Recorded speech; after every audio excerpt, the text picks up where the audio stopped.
Salut tout le monde, j'espère que vous allez merveilleusement bien en ce jour si magnifique. Je ne sais pas quel temps il fera quand je publierai cette vidéo, mais quand je la tourne, il fait un temps magnifique. Le soleil tape à fond, il n'y a pas de nuages autour, donc ça veut dire qu'il n'y a pas de un coup nuage, un coup soleil, un coup nuage, un coup soleil. Et franchement, le soleil il est à 22 degrés Celsius. Sortez vos merguez et vos chipots les copains, ça va chauffer tout seul. La pire intro du monde entier en fait. Du coup, aujourd'hui, t'es au courant, Eure, la ville Eure, le curé s'est payé des piercings et de la drogue avec l'argent de la quête. Ça, j'en étais sûr et certain que les curés, les prêtres et tout le tremblement, ils piquaient l'argent de la quête pour leur bien personnel. J'en étais sûr. C'est pour ça que moi, je donne que des 1 ou 2 centimes, pas plus. Pas au-dessus de 2 centimes. Pour ce qu'ils font, c'est bon quoi. Le mec, il met tout le monde dans le même panier. Bref, pour moi, écoutez bien, pour moi, ce curé était un ancien punk, un ancien gothique, même peut-être un peu SDF qui se droguait et tout. Et du coup, il a été témoin de plusieurs meurtres, d'accord, d'une mafia qui a tué une mafia rivale. Et en fait, les mecs, ils étaient, ceux qui étaient exécutés, ils étaient les mains dans le dos, contre un poteau, yeux bandés. Et la mafia locale les a tous tués avec la Kalachnikov. Et il était témoin de ça. À un moment donné, il a été voir les flics en disant « Écoutez les gars, je suis témoin d'une grosse tuerie à tel endroit, avec telle personne, c'est les mafieux, c'est machin. » Et du coup, protection policière. Ils ont d'abord été dans un fast-food. Il a travaillé à McDo en tant que planqueur et tout. Enfin bref, il a travaillé dans un McDo, bam, il a cramé. Il a travaillé dans un Quick, bam, il a cramé. Burger King, bam, il a cramé. Et à un moment donné, le policier s'est dit, ok, il faut que je trouve un endroit où la mafia n'irait pas le chercher. Et bam, dans une église, il est devenu curé. Intermittent, en intermittence, il est devenu curé et la personne au-dessus de lui, je ne sais pas, la hiérarchie dans l'église, je ne sais pas qui est au-dessus du curé.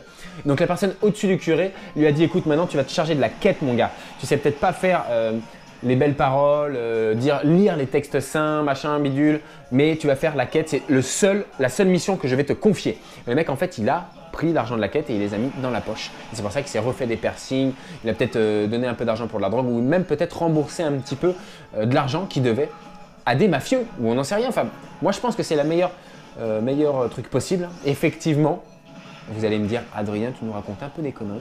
Effectivement, j'ai pris un petit peu du scénario de Sister Act. Je l'avoue, j'en suis conscient. Mais il n'y a que ça qui m'est venu dans la tête tout de suite. Donc du coup, on va voir ce qui s'est réellement passé. Le curé se payait des piercings et de la drogue avec l'argent de la quête.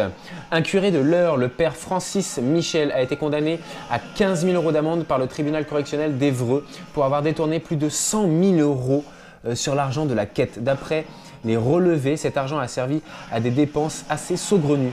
Oh, j'aime bien le terme saugrenu. Je vais le réutiliser un jour. Saugrenu. Achat à la maroquinerie, bijoux, nuitée dans un hôtel à Paris et bien plus étonnant encore, des piercings et de la drogue. Le père Michel, qui n'a pas perdu son chat, petite blague d'Adrien, petite blague du jour. Le père Michel, longtemps curé à Tiberville, si je le prononce mal, excusez-moi, en conflit doctrinal depuis plusieurs années avec son évêque, n'était pas présent pour entendre le jugement. Il avait comparu début octobre pour abus de confiance. L'association diocésaine, qui s'était portée partie civile, a obtenu 1 € symbolique de dommages et intérêts. La vache, 1 €, c'est pas... Le parquet avait requis 5 000 € d'amende. Le parquet avait requis 5 000 € d'amende. Je ne comprends pas cette phrase. Le fait s'était produit entre 2006 et 2008. Après une plainte de l'évêque, les enquêteurs avaient retrouvé 116 000 € sur les 11 comptes bancaires du prêtre qui ne touchait en principe que 900 € par mois. Oh, ce curé pratiquait des offices à l'ancienne, sans être véritablement traditionnaliste, n'était pas en phase avec son évêque, Monsieur Christian, et ne restituait pas au diocèse l'argent que leur versaient les fidèles. 9 d'entre eux étaient venus témoigner en sa faveur à la barre. Les mecs, ils n'ont rien compris.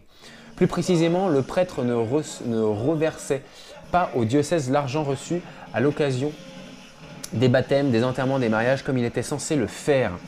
Pour l'avocat de l'association diocésaise, M. Laurent De Palma, satisfait de la condamnation, l'idée n'était pas d'obtenir une condamnation sonnante et trébuchante du père Michel, mais que les faits soient reconnus. L'Église n'est pas au-dessus des lois, que l'on soit curé ou pas, chaque justiciable Chaque justiciable doit rendre des comptes à un moment donné à la société civile. Chaque justiciable, je ne comprends pas non plus cette phrase. A-t-elle ajouté, donc c'est une madame. Excuse-moi Laurence, j'avais dit au début monsieur Laurent, excuse-moi, donc c'est madame Laurence. Si les curés avaient la réputation de vivre dans le dénuement, portant une soutane plein de trous, je comprends rien non plus à cette phrase. Ces relevés bancaires ont néanmoins révélé des dépenses pour des nuits d'hôtel à Paris, pour de la maroquinerie et par curiosité des piercings. Il avait versé 30 000 € à un jeune déshérité qui l'hébergeait chez lui pour payer le permis de conduire que le garçon n'a jamais passé. Tu m'étonnes. 30 000 € pour un permis de conduire, enfin, il passe où son permis de conduire? Je reconnais que je me suis fait rouler dans ma vie, avait expliqué à l'audience le père Michel. Une fois, un chèque a même servi à acheter de la drogue, avait-il confessé. Bon bah, ils expliquent que le mec a été dégagé de l'église et qu'il est maintenant dans une autre église, celle de Planquaise, près de Bernay. Alors je ne sais pas où c'est, mais en tout cas j'espère que cette mauvaise histoire lui a servi de leçon. En tout cas moi je vous dis à la semaine prochaine pour un nouvel épisode.